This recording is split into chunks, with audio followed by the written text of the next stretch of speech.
Share Shot Reality on Wrestling Inc. coming to you from the Point Park University Studios in downtown Pittsburgh. Started here in, I believe it was January of 2013. It's been a fun ride here at our alma mater. Speaking for my co-host who will join me in just a second. It's been fun. Next week's going to be our last Share Shot Reality episode, but it's going to be fun, and there's still going to be more ways to consume. I'll still have my audio podcast. You'll still be able to get Josh Eisenberg on social media. We'll definitely try to do some more stuff together. So while it's an end of an era here at Share Shot Reality, does not mean that we all disappear into the darkness. So fear not for all of you the Barbarians or Eyes of Eisenberg followers. Eisenberglers, Justin. We steal the show. What do you? It's been 9 years and you still can't get my fan base right. I know it's very small, but they're there. They're there. Eisenbergler, sorry. I can't say it without thinking of like a Happy Meal. I think of like a Hamburglar or something. I don't know. That's fantastic. Everybody loves hamburgers, so thank you for that. That is true. Well, it's an empty table here in the studio this week, but we'll have Josh, we'll have Juice, we'll have Katie. Might even have some other names from the past popping up. It's going to be a fun week next week. Josh, let's talk. We know what we're doing next week, but we don't know what Brock Lesnar or Daniel Bryan necessarily are doing long term. Both of them right now are world champions in WWE. Brock obviously on Raw, Daniel Bryan newly won on SmackDown. Who do you think loses their title first? Who the hell knows, Justin? I mean, at this point, and Daniel Bryan gets that last minute change, and when Daniel Bryan won the championship, I really sat and thought about it. I said, why is this? And maybe it was because they know that there's nothing really left for AJ Styles on SmackDown, so why not try to pivot him into potentially getting into the Royal Rumble, winning the Royal Rumble, and maybe facing a Brock Lesnar, because obviously the Roman Reigns plans have changed, so that really changes everything from top to bottom. If I had to take a shot in the dark, I would probably say both guys are champions heading into WrestleMania, and both guys lose the title at WrestleMania. I think at this time now, you saw last year for WrestleMania, everybody thought Roman was going to be crowned champion. Lesnar wins. AJ Styles and Nakamura, that was an excellent opportunity for Nakamura to get his one shining moment, but Styles wins, which in retrospect, I think that was the right decision. So I think both guys hold on to it.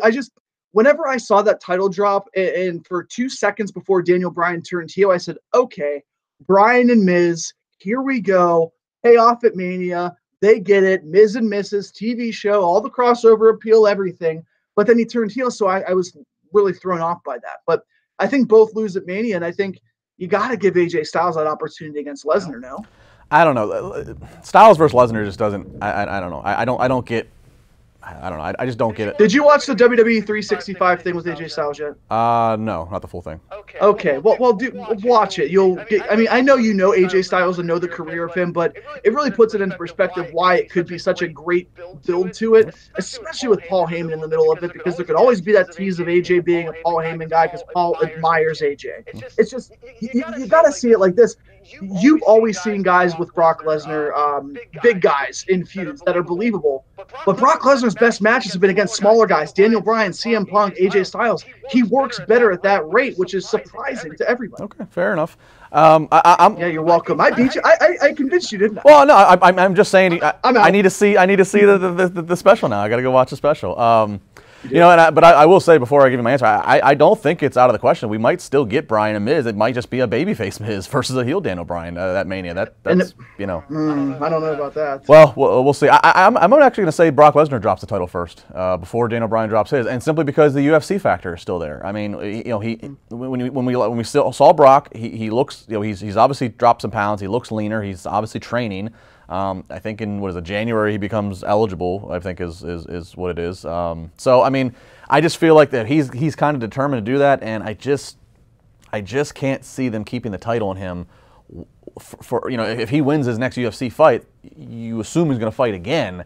I don't know. I just feel like the safe thing to do would be to get the title off of him. And again, when we talk about everybody from a Lars Sullivan to somebody who could possibly take the title off of him, which is crazy that we're even talking about this for a guy that hasn't even made a debut. But I don't know. I could see Bryan as long as he stays healthy, and he has for the better part of this past year since returning. As long as no health issues creep up, I could see him going in WrestleMania's champion and out WrestleMania's champion. So I'm going to say. Let me ask you this though: do you think it's going to be Braun Strowman at Royal Rumble? Who do you think is going to be the guy that finally beats Lesnar? I think Braun could do it at Rumble. I think he could, again, because, you know. But then who does he face at Mania, though? See, that's the problem. I want Braun to be champion, but I wanted him to start his championship reign by having to fight Brock Lesnar and then working his way down. I mean, how about a Drew McIntyre? I mean, you know my love obsession with Drew McIntyre, so I'm interested. I'll have to. My whistle's wet. My whistle's wet. I'll have to find the clip in the CSR archive of me singing you Drew McIntyre's old theme song. What is time? Oh, that was a great song too. I miss it. Yeah, I mean, I could see Braun doing it at Rumble again because you don't mess around with the road to Mania, and the last thing you want on the road to Mania is uncertainty. Is Brock's? I think if Brock's aiming for a springtime UFC fight, then I just, then having to worry about getting him to Raw, having him build and promote whatever match. I think Rumble, I think that way you have a champion and a Braun Strowman who's there, and you can do whatever you want to build, whether it's, whether it's a Drew McIntyre who wins a Rumble or whatever. I think that, you can find an opponent for Braun. So I'm going to say I think Brock Lesnar is definitely going to drop his title before Daniel Bryan loses his. And again, maybe babyface Miz at Mania with Bryan, which is odd to think, but Miz is starting to get some. It's starting to get to the point with the Miz where it's kind of like people like to laugh at him, but they do it out of respect. It's kind of like the same. It's kind of like the same tone as saying "you suck" to Kurt Angle. It's kind of like a compliment. Yeah. It's kind of like that's kind of what it feels like at this point with the Miz. At Josh Eisen, we shall see. What's that?